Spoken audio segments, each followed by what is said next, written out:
امت اللہ کے سامنے سر جھکا دے، ہر حرام چھوڑ دے، ہر حلال پہ آ جائے۔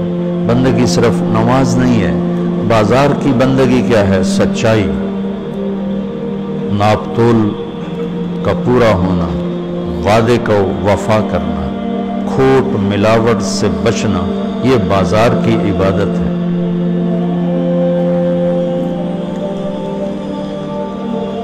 اقتدار کی عبادت کیا ہے؟ ظلم سے بچنا، اپنی طاقت سے کسی پہ ظلم نہ کرنا، انصاف کو ہاتھ سے نہ جانے دینا۔ وکالت کی، عدالت کی عبادت کیا ہے؟ ظالم کا ساتھ نہ دینا۔ سیاست کی عدالت کی عبادت کیا ہے؟ دنیاوی مفاد نہ اٹھانا، بلکہ قومی مفاد کے لیے اپنے آپ کو پیش کرنا۔ گھر کی بندگی کیا ہے؟ ماں باپ ہیں تو ان کی آنکھوں کی ٹھنڈک بننا، بیوی ہے تو اس کے دامن کو خوشیوں سے بھرنا، اولاد ہے تو ان کو ایسی محبت دینا جیسے میرے نبی حسنین کو دے کر گئے تھے۔ یہ اس طرح عبادت پھیلی ہوئی ہے۔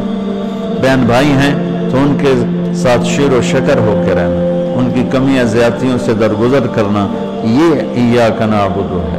صرف نماز کے اندر نہیں ہے ایاک نعبد، بلکہ پوری زندگی ایاک نعبد۔ تو میں کہا کرتا ہوں سچائی، دیانتداری اور انصاف، یہ تین چیزیں اگر آپ کے اور میرے اندر ہیں تو ہماری پوری زندگی عبادت بن جائے گی، پوری زندگی بندگی بن جائے گی۔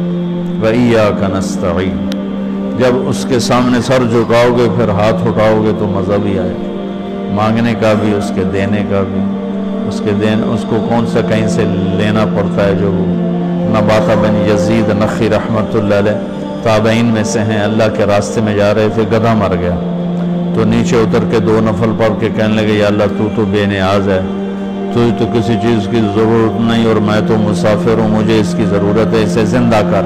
اور ایک چھڑی ماری، قم بیزن اللہ، گدھا اچھل کے کھڑا ہو گیا۔ اور امام شعبی فرماتے ہیں کہ میں نے اس گدھے کو دمشق کے بازار میں فروخت ہوتے دیکھا۔